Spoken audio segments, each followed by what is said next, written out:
शांति। 20 फरवरी 2024 की मुरली है।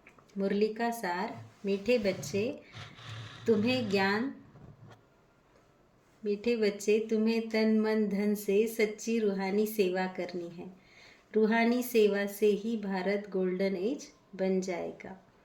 प्रश्न, बेफिक्र रहने के लिए सदा कौन सी बात याद रखो? तुम बेफिक्र कब रह सकेंगे? उत्तर, बेफिक्र रहने के लिए सदा याद रहे कि यह ड्रामा एक्यूरेट बना हुआ है। जो भी ड्रामा अनुसार चल रहा है यह बिल्कुल एक्यूरेट है, परंतु अभी तुम बच्चे बेफिक्र रह नहीं सकते। जब तुम्हारी कर्मातीत अवस्था हो तब तुम बेफिक्र बनेंगे। इसके लिए योग बहुत अच्छा चाहिए। योगी और ज्ञानी बच्चे छिप नहीं सकते। ओम शांति। पतित पावन शिव भगवान वाच। बाप ने समझा दिया है कि देहधारी मनुष्य को कभी भी भगवान नहीं कहा जा सकता। मनुष्य यह भी नहीं जानते पतित पावन भगवान ही है।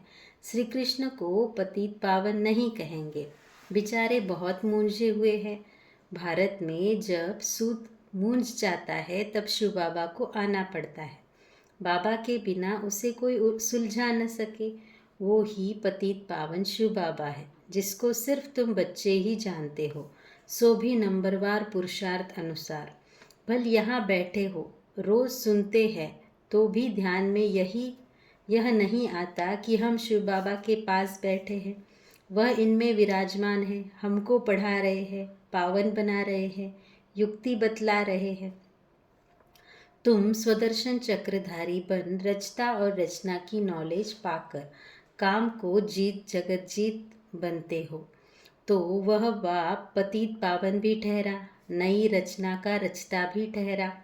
अभी बेहद का राज्य पाने के लिए तुम पुरुषार्थ कर रहे हो। हरेक समझते हैं कि हम शिव बाबा से राज्य भाग्य ले रहे हैं। यह भी यथार्थ रीति समझ नहीं सकते। कोई थोड़ा जानते, कोई तो बिल्कुल जानते ही नहीं। शिव बाबा तो कहते हैं पतित पावन मैं हूँ। मेरे से अगर कोई आकर पूछे तो मैं अपना परिचय दे सकता हूँ। तुमको भी तो बाप ने अपना परिचय दिया है ना। शिव बाबा कहते हैं मैं साधारण तन में प्रवेश करता हूँ।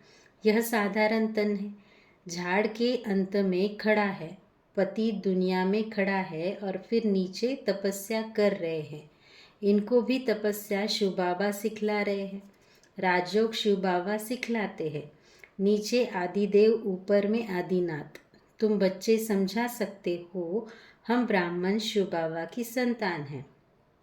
तुम भी शिव बाबा के बच्चे हो, परंतु जानते नहीं हो। भगवान एक है, बाकी सब ब्रदर्स है। बाप कहते हैं मैं अपने बच्चों को ही पढ़ाता हूँ। जो मुझे पहचानते हैं उन्हों को ही पढ़ाकर देवता बनाता हूँ। भारत ही स्वर्ग था, अब नर्क है। जो काम को जीतेगा वही जगत जीत बनेगा। मैं गोल्डन वर्ल्ड की स्थापना कर रहा हूँ। अनेक बार यह भारत गोल्डन एज में था, फिर आयरन एज में आया। यह कोई भी जानते नहीं। रचयिता और रचना के आदि मध्य अंत को कोई जानते नहीं। मैं नॉलेजफुल हूँ, यह है एम ऑब्जेक्ट। मैं इनके साधारण तन में प्रवेश होकर नॉलेज देता हूँ। अब तुम भी पवित्र बनो। इन विकारों को जीतने से तुम जगत जीत बनेंगे। यह सब बच्चे पुरुषार्थ कर रहे हैं, तन मन धन से रूहानी सेवा करते हैं, जिस्मानी नहीं। इनको स्पिरिचुअल नॉलेज कहा जाता है। यह भक्ति नहीं है। भक्ति का युग है द्वापर कलयुग, जिसको ब्रह्मा की रात कहा जाता है, और सतयुग त्रेता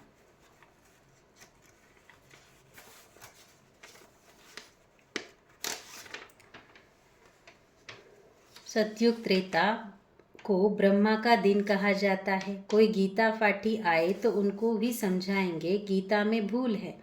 गीता किसने सुनाई? राजो किसने सिखाया? किसने कहा है कि काम पर जीत पाने से तुम जगत जीत बन जाएंगे? यह लक्ष्मी नारायण भी जगत जीत बने हैं ना। इनसे 84 जन्मों का राज बैठ समझाए। कोई भी हो नॉलेज लेने के लिए तो यहाँ ही आना पड़ेगा ना। मैं तो बच्चों को पढ़ाता हूँ, परंतु तुम्हारे में भी कोई इतना नहीं समझते हैं, इसलिए गायन है कोटों में कोई। मैं जो हूँ जैसा हूँ, कोई तो यह 5% भी नहीं जानते। तुम्हें बाप को जानकर पूरी रीति याद करना है। मामे कम याद क्यों नहीं करते हो? कहते हैं बाबा याद भूल जाती है। अरे तुम बाबा को याद नहीं कर सकते हो? यूँ तो बाप समझते हैं यह मेहनत का काम है, फिर भी पुरुषार्थ कराने के लिए पंप करते रहते हैं। अरे जो बाप तुमको क्षीर सागर में ले जाते हैं, विश्व का मालिक बनाते हैं, उनको भूल जाते हो। माया भुलाएगी भी ज़रूर, टाइम लगेगा। ऐसे भी नहीं कि माया को भुलाना ही है, इसलिए ठंडे होकर बैठ जाओ। नहीं, पुरुषार्थ ज़रूर करना है, काम पर जीत पानी है। मामे कम याद करो तो विकर्म विनाश होंगे। जैसे तुम बच्चों को बोलता हो, वैसे कोई भी बड़े से बड़ा जज आएगा, उनको भी बाप बोलेंगे ना बच्चे, क्योंकि मैं तो ऊंचे से ऊंचा भगवान हूँ। ऊंचे से ऊंची पढ़ाई मैं ही पढ़ाता हूँ, प्रिंस प्रिंसेस पद पाने के लिए। बाप कहते हैं मैं इनको पढ़ा रहा हूँ, यही फिर श्री कृष्ण बनते हैं। ब्रह्मा सरस्वती वो ही फिर लक्ष्मी नारायण बनेंगे। यह प्रवृत्ति मार्ग चला आता है। निवृत्ति मार्ग वाले राजयोग सिखला न सके।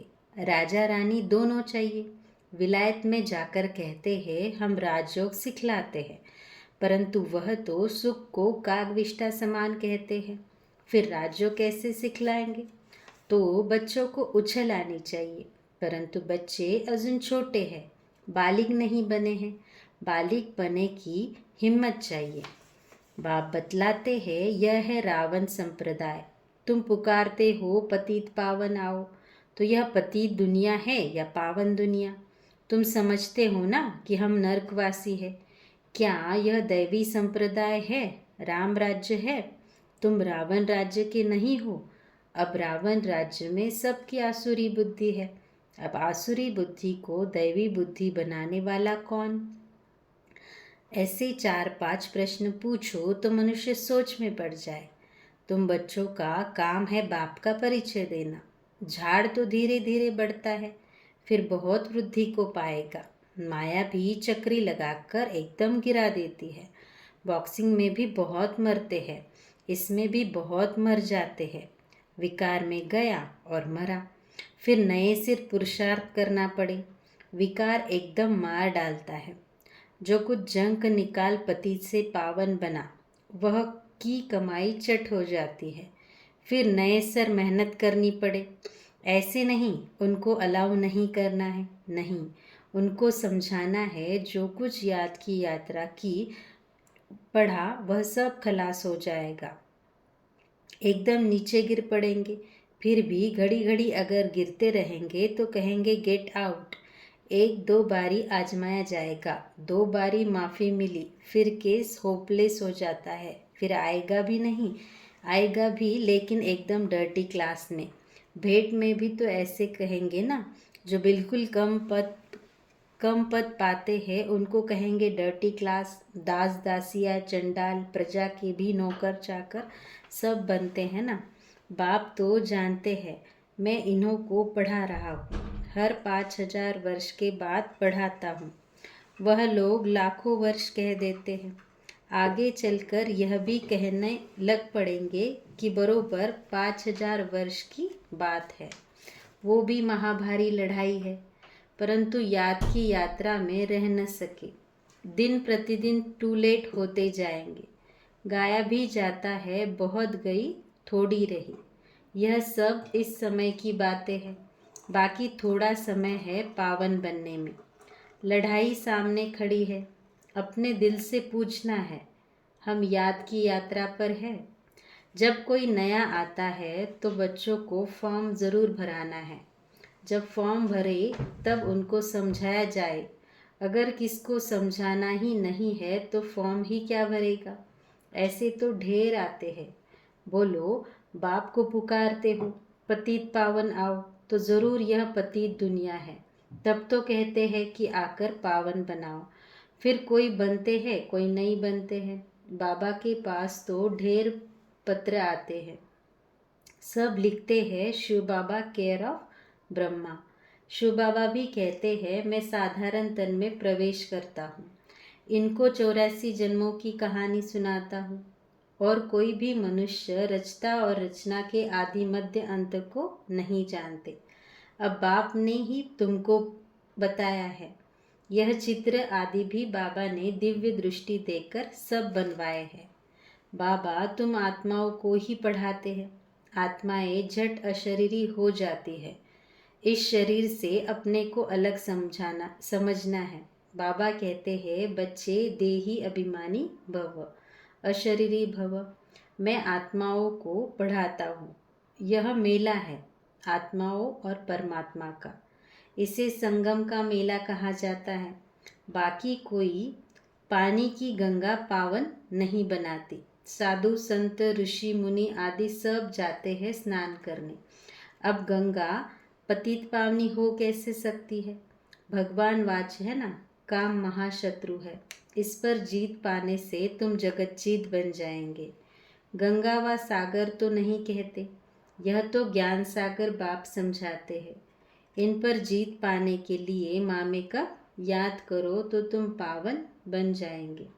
दैवी गुण धारण करो, किसको दुख मत दो। पहला नंबर दुख है काम कटारी चलाना। यह आदि मध्य अंत दुख देने वाला है। सतयुग में तो यह होता नहीं। वह है पावन दुनिया, वहाँ कोई पतित रहता ही नहीं। जैसे तुम योग बल से राज्य लेते हो, वैसे वहाँ योग बल से बच्चा पैदा होता है। रावण राज्य ही नहीं, तुम लोग रावण को जलाते हो, पता ही नहीं पड़ता कि कब से जलाते आए हो। राम राज्य में रावण होता नहीं। यह बड़ी समझने की बातें हैं जो बाप बैठ समझाते हैं। समझाते तो बहुत अच्छा है, परंतु कल्प कल्प जो जितना पढ़े हैं उतना ही पढ़ते हैं। पुरुषार्थ सारा मालूम पड़ जाता है। स्थूल सेवा की भी सब्जेक्ट है। मनसा नहीं तो वाचा कर्मना। वाचा तो बहुत सहज है। पहले है मनसा अर्थात मन मना भव, याद की यात्रा में रहना। अपने को आत्मा समझ बाप को याद करना। बाबा से शिक्षा लेनी है। बहुत है जो बाप को याद नहीं कर सकते। ऐसे नहीं कहेंगे कि ज्ञान को याद नहीं करते, मामे कम याद नहीं करते। याद नहीं करेंगे तो ताकत कैसे मिलेगी? बाप सर्वशक्तिवान है, उनको याद करने से ही शक्ति आएगी। इसको ही जौहर कहा जाता है। कर्मना भी कोई अच्छी करे तो पद मिले, कर्मना भी नहीं करते तो पद क्या मिलेगा? सब्जेक्ट होती है ना। यह है गुप्त समझने की बातें। वो लोग योग योग करते रहते हैं, परंतु समझते नहीं कि योग से तुम विश्व की बादशाही लेते हो। योग बल से ही वहाँ बच्चा पैदा होता है, यह भी किसको पता नहीं है। तुमको समझाया जाता है, फिर भी आधा कल्प के बाद तुम माया के मुरीद बन जाते हो। फिर माया तुमको अभी भी नहीं छोड़ती। अब तुमको शिव बाबा के मुरीद बनना है, कोई भी देहधारियों का मुरीद नहीं बनना है। बहन भाई भी कब कहा जाता है? पवित्र बनने के लिए। फिर तो इससे भी ऊपर जाना है। भाई भाई समझना है, भाई बहन की दृष्टि भी नहीं।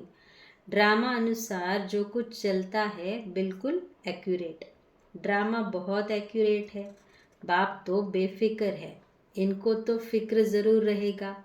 बेफिक्र तब रहेंगे जब कर्मातीत अवस्था होगी, तब तक कुछ न कुछ होता है। योग अच्छा चाहिए। योग के लिए बाबा अब जोर देते हैं। इसके लिए कहते हैं घड़ी घड़ी भूल जाते हैं। बाप उल्हना देते हैं। जो बाप तुमको इतना खजाना देते हैं उनको तुम भूल जाते हो। बाप जानते हैं किसमें ज्ञान है किसमें नहीं है। ज्ञानी कभी छुपा नहीं रहेगा, वह झट सर्विस का सबूत देगा। तो यह सब समझने की बातें हैं। अच्छा, मीठे मीठे सिकिल्दे बच्चों प्रति माता पिता बाप दादा का याद प्यार और गुड मॉर्निंग। रूहानी बाप की रूहानी बच्चों को नमस्ते। हम रूहानी बच्चों की रूहानी बाप दादा को याद प्यार, गुड मॉर्निंग और नमस्ते। धारणा के लिए सार। पहला, माया की बॉक्सिंग में हार नहीं खानी है। पुरुषार्थ में ठंडा हो बैठ नहीं जाना है।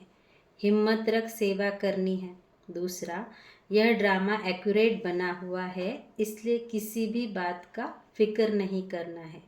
कर्मातीत अवस्था को पाने के लिए एक बाप की याद में रहना है। किसी भी देहधारी का मुरीद नहीं बनना है। आज का वरदान, श्रीमद् प्रमाण सेवा में संतुष्टता की विशेषता का अनुभव करने वाले सफलता मूर्त भव। कोई भी सेवा करो, कोई जिज्ञासु आवे या नहीं आवे, लेकिन स्वयं स्वयं से संतुष्ट रहो। निश्चय रखो कि अगर मैं संतुष्ट हूँ तो मैसेज काम ज़रूर करेगा। इसमें उदास नहीं हो।